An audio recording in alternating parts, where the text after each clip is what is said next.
Fala, meus queridos vestibulando. Professor Carlinhos, da Maticar Vídeos Matemáticos. Estamos aqui para a 11ª aula da playlist Enem por Assuntos. E o assunto que eu estarei trabalhando nessa aula de hoje é sobre funções. Também deixarei aí na descrição do vídeo dois links, um sobre função do primeiro grau e um outro sobre função de segundo grau. Playlists completíssimas, tudo o que você precisar saber sobre essas duas funções. Show, galera? Outra coisa que eu sempre peço para vocês aí, que dê um like aí no nosso vídeo para ajudar aqui no crescimento do canal do Tio Carlinhos. Show, galerinha? Então, como dizia minha querida mamãe, chegou a hora da cobra fumar. Vem comigo! Bem, galera, vamos lá. Aula 11. Questão de 22. Em jogos de voleibol, um saque é invalidado se a bola atingir o teto do ginásio onde ocorre o jogo. Um jogador de uma equipe tem um saque que atinge uma grande altura. Seu recorde foi quando a batida do saque se iniciou a uma altura de 1,5 m do piso da quadra, tá? Então aqui, olha, essa aqui é uma informação importante, né? Porque ele vai bater o saque a partir de 1,5 m do piso da quadra, tá? Então ele não inicia do chão, correto? E a trajetória da bola foi descrita pela parábola y igual menos x² sobre 6 menos 7x sobre 3 mais 12, em que y representa a altura da bola em relação ao eixo das abscissas, que está localizada, e o eixo das abscissas está localizado a 1,5 m do piso da quadra, como representado na figura. Suponha que em todas as partidas algum saque desse jogador atinge a mesma altura do seu recorde, tá? Então ele lança a partir de 1,5 m do piso. Então o seu recorde seria a altura máxima dessa parábola aqui, ó. Tá? Seria o valor máximo. A equipe desse jogador participou de um torneio de voleibol, no qual jogou 5 partidas, cada uma delas em um ginásio diferente. As alturas dos tetos desses ginásios em relação aos pisos das quadras são: o ginásio 1 tem 17 metros de altura, o 2, 18, o 3, 19, o 4, 21 metros e o 5, 40 metros. O saque desse atleta foi invalidado apenas no ginásio 1, apenas no ginásio 1 e 2, apenas no ginásio 1, 2 e 3, apenas nos ginásios 1, 2, 3 e 4 ou em todos os ginásios. Para saber onde foi invalidado, eu tenho que descobrir a altura máxima atingida desde o solo, tá? Mas a parábola dada, né, ela só fornece a altura máxima atingida a partir de 1,5 m. Então eu vou calcular o valor máximo e depois não posso esquecer de acrescentar 1,5 m, porque essa trajetória é a partir de 1,5 m. Correto, galera? Tá? Então tá aqui a nossa função, né? O termo A é menos 1/6. O termo B é menos 7/3. E o termo C igual a 12. Para calcular o valor máximo da função é o menos delta sobre 4a. Então antes eu vou calcular aqui o valor do delta. O delta é quem? B ao quadrado menos 4ac. Tá? Então o delta B ao quadrado menos 7/3 ao quadrado menos 4. O A é menos 1/6. E o termo C é igual a 12 vezes 12. Menos 7/3 ao quadrado. O menos ao quadrado fica mais, 7 ao quadrado dá 49 nonos. Atenção a continha aqui, olha. O menos e menos vai ficar mais. O 12 dá para simplificar como 6, dá 2. Então vai dar mais 8, né? 4, menos 4 vezes menos 1 dá mais 4, vezes 2 dá mais 8. Aqui eu tenho que tirar o mínimo. 49 nonos mais 8 vai dar 121 nonos, tá? Para poder somar aqui, tira o mínimo, né? Então, o máximo da trajetória da bola, a partir de 1,5 m, máximo é dado por menos delta sobre 4 vezes o A, que seria o valor máximo, né, da função. Para calcular o mínimo, a fórmula é a mesma, só que aí a parábola teria que ter a concavidade para baixo. Então, menos, o delta deu 121 nonos, dividido por 4 vezes o termo A. Então, 4 vezes menos 1 sexto, tá? Então, vai dar menos 4 sexto, correto, galera? 4 vezes o A. Então, o máximo. Na divisão de frações, eu mantenho do numerador. Gente, deixa sempre esse menos da fórmula fora, tá? Para não errar aqui. Que o valor máximo é dado por menos delta sobre 4A. Mantenho a fração do numerador, que é os 121 nonos, e multiplico pelo inverso do denominador. Então, vou multiplicar por menos. Aqui, olha, no denominador dá para simplificar por 2 e por 2. Olha. O 4 e o 6, simplificando por 2 e por 2, vai dar 2 terços, tá? Então, vou multiplicar pelo inverso do denominador por menos 3 meios. Ok? Menos e menos aqui na multiplicação vai dar mais. Simplifico aqui o 3 com o 9, dá 3. 3 vezes 2 dá 6. Então, vai dar o máximo atingido pela trajetória da bola a partir de 1,5 m seria 121 sextos.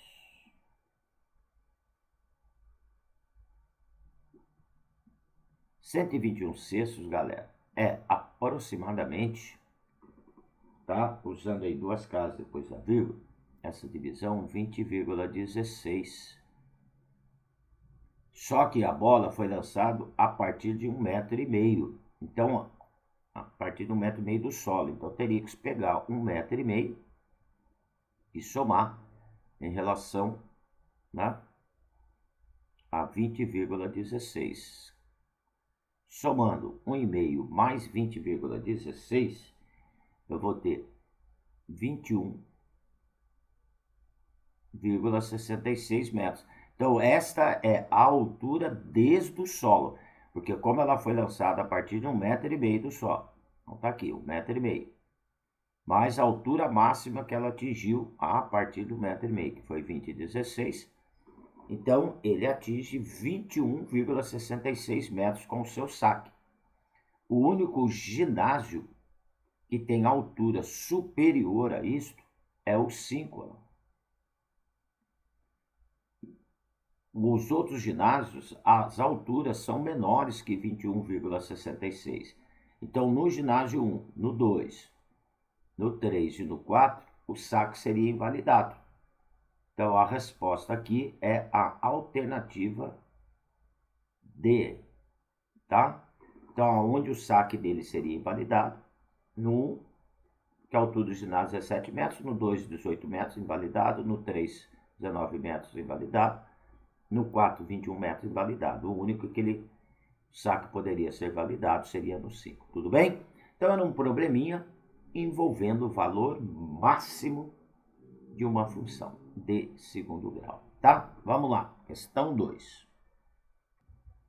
Questão 2 é 2023. Dirigir após ingerir bebidas alcoólicas é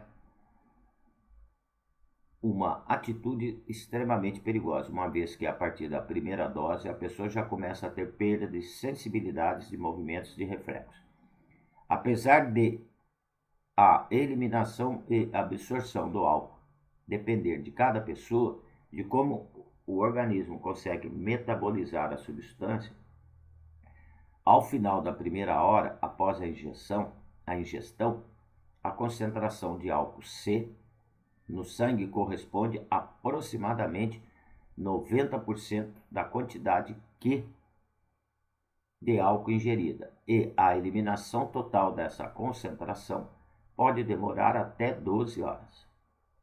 Nessas condições, ao final da primeira hora, só quer saber o final da primeira hora, após a injeção da quantidade Q de álcool, a concentração C dessa substância no sangue é expressa algebricamente por...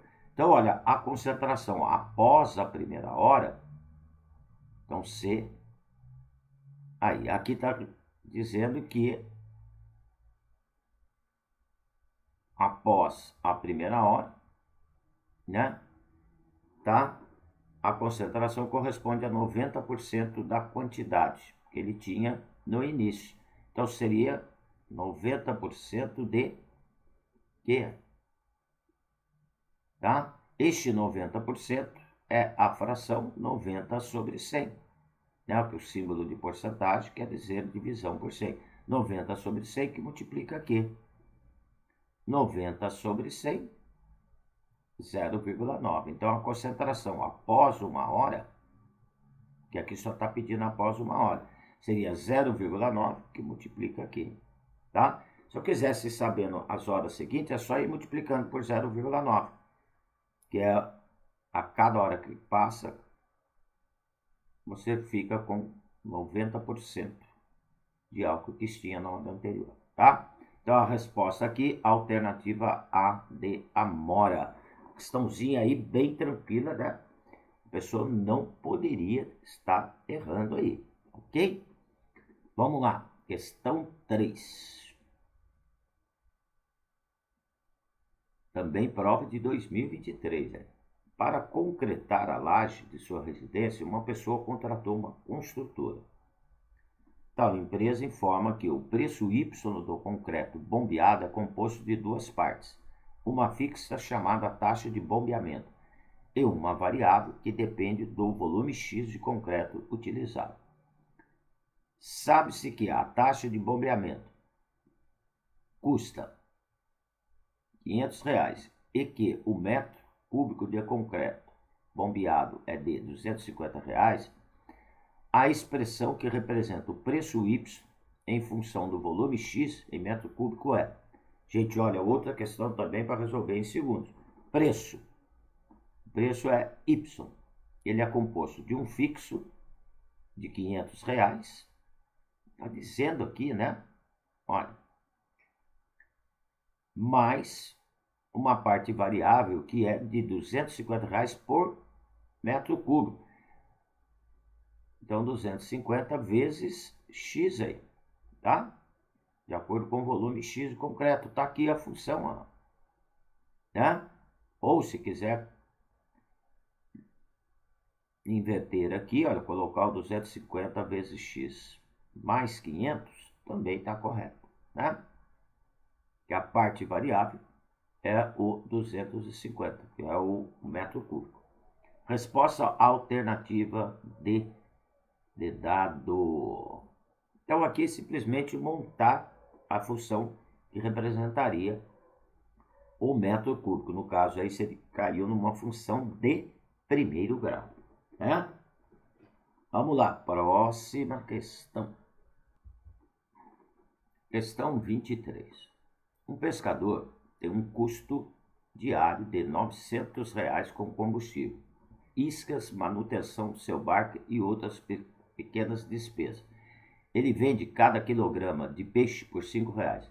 Sua meta é obter um lucro mínimo de R$800 por dia. Mínimo de 800. Então, 800 ou mais, né?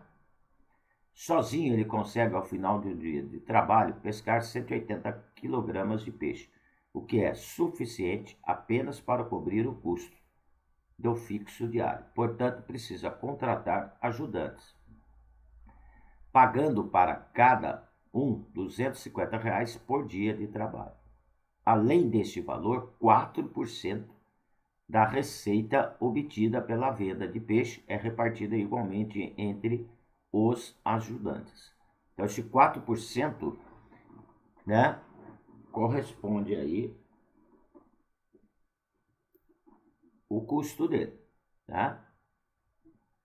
Considerando o tamanho de seu barco, ele pode contratar até 5 ajudantes. Ele sabe que com um ajudante a pesca diária é de 300 kg e que a partir do segundo, com um ajudante, ele consegue pescar 300 quilos. A partir do segundo ajudante contratado, aumenta-se em 100 kg a quantidade de peixe pescada por ajudante em um dia de trabalho. A quantidade mínima de ajudantes que este pescador precisa contratar para conseguir o lucro diário pretendido é, tá? Então, gente, lembrando que lucro, né, para calcular o lucro é receita, quanto que você arrecada, menos quem? Menos despesa, menos as despesas, correto? Então ele quer um lucro mínimo de R$ 800, que é o de acordo com o enunciado. Eu vou chamar aqui de X a quantidade de ajudantes contratados. Quantidade de ajudantes. Tá?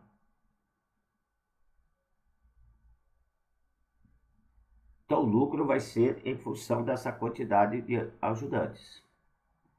Então, eu quero que o lucro, em função da quantidade de ajudantes, seja maior ou igual a R$ 800. Para poder calcular esse lucro, eu vou precisar montar a função que representa a receita. A receita é quando ele arrecada, em função de ajudantes. Então, R de X. Tá? Olha bem, ele vende a R$ 5,00 o quilograma de peixe. Então, a receita seria 5, que multiplica a quantidade de peixe que ele vai pescar. O que está dizendo aqui no enunciado? Vamos montar aqui a função da receita. Olha, se ele contratar um ajudante, ele e um ajudante, eles conseguem, tá, pescar 300 quilos. Então, 5 vezes 300. Mais, tá? Então, aqui já está incluído um ajudante. A partir do segundo ajudante, olha bem, a partir do segundo ajudante contratado, aumenta-se em 100 kg a quantidade pescada. Então, a partir do segundo ajudante. Então, a quantidade de ajudante aqui seria x menos 1. Por que x menos 1? Porque a partir do segundo, eu já estou com o primeiro aqui nos 300. Aumenta em 100 kg. Então, x menos 1 vezes 100. Daqui eu vou arrumar, então, a função que vai representar a receita para a gente. Tá? Vou aplicar aqui a distributiva. Vamos lá, montando a função da receita. 5 vezes 300, que era ele com o ajudante, mais 100x menos 100. Então, a receita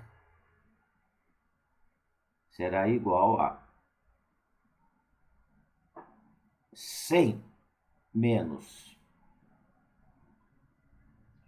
quer dizer, desculpe, 300 menos 100 dá 200, tá?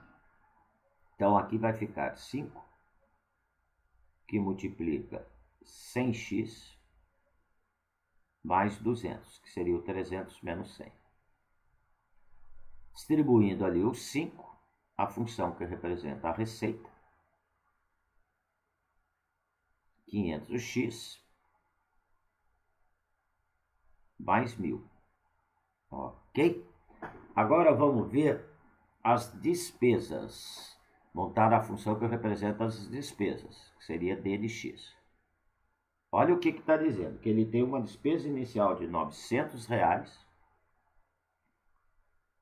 tá aqui no enunciado, olha, com combustível, iscas, então 900, mais R$250 para cada ajudante por dia de trabalho, mais 250 vezes x, 250 vezes x, mais 4% da receita, olha aqui, ó, 4% da receita obtida pela venda do peixe, ele reparte com os ajudantes. Então, mais 4%, isso aqui é despesa, de quanto? Da receita, mais 4% de 500x, que é a receita, mais 1.000. Tá? Lembrando que este 4% é a fração 4 sobre 100, gente. Vai corresponder, isso aqui eu tenho que transformar para decimal, a 0,04. Tá? Então, vamos arrumar ali a nossa função despesa. D de x vai ficar 900 mais 250x. Este 0,4 eu vou distribuir por 500 e por 1.000, tá? 0,4 vezes 500 vai dar 20x, mais 0,4 vezes 1.000 mais 40. Então, vamos agrupar os termos em x, aí finalizamos a função das despesas. Ó, 250 mais 20, 270. X. 900 mais 40, 940. Então, essa é a função que representa a despesa. Como eu quero aqui um lucro maior ou igual a R$800, lucro, o que é lucro? Receita, que é o 500x mais 1.000, menos a despesa, então menos, abro parênteses aqui para não errar, 270x mais 940, então lucro menos, desculpe, receita menos despesa me dá o lucro. Isso terá que ser maior ou igual a R$800. Então, ao fazer isso, eu caio numa inequação de primeiro grau. Né? Vamos agrupar os termos em x e isolar. 500x mais 1.000. Distribuímos ali o sinal de menos. Menos 270x, menos 940,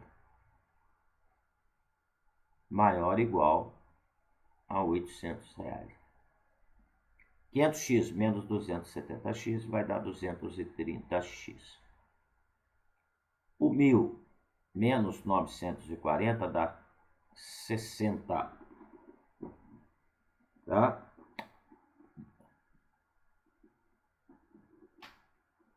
Então, olha, este 60 passa para o outro lado da desigualdade, subtraindo o 800. Então, vai dar 740, maior ou igual a 740. 230, passo dividido, maior ou igual, usando aí uma casa depois da vírgula, x maior ou igual a 3,2 ajudantes. Gente, não existe 3,2 ajudantes. Ele não pode pegar 3 porque ele precisa acima de 3. Então, teria que ser 4 ajudantes, tá? Resposta alternativa D de dado. Então, olha o que aconteceu aí nesse nosso exercício, né? A situação problema, nós trabalhamos aí com matemática financeira, né? Saber que lucro é receita menos despesa, e ao fazer isso, acabou gerando funções aí de primeiro grau, e para finalizar, caímos numa inequação de primeiro grau. Exercício bastante interessante, né, galera? Então tá aí, olha, aqui nós estamos encerrando mais uma aulinha aí da nossa playlist. Dúvidas em qualquer um dos exercícios, deixe no comentário que eu terei o maior prazer em atendê-los, tá? Não esqueça, galera, é importante que você dê um like aí no nosso vídeo para ajudar aqui no crescimento do canal do Tio Carlinhos, beleza? E se inscreva para ter notificações de novas aulas. Show? Um abraço com carinho do professor Carlinhos. Fui!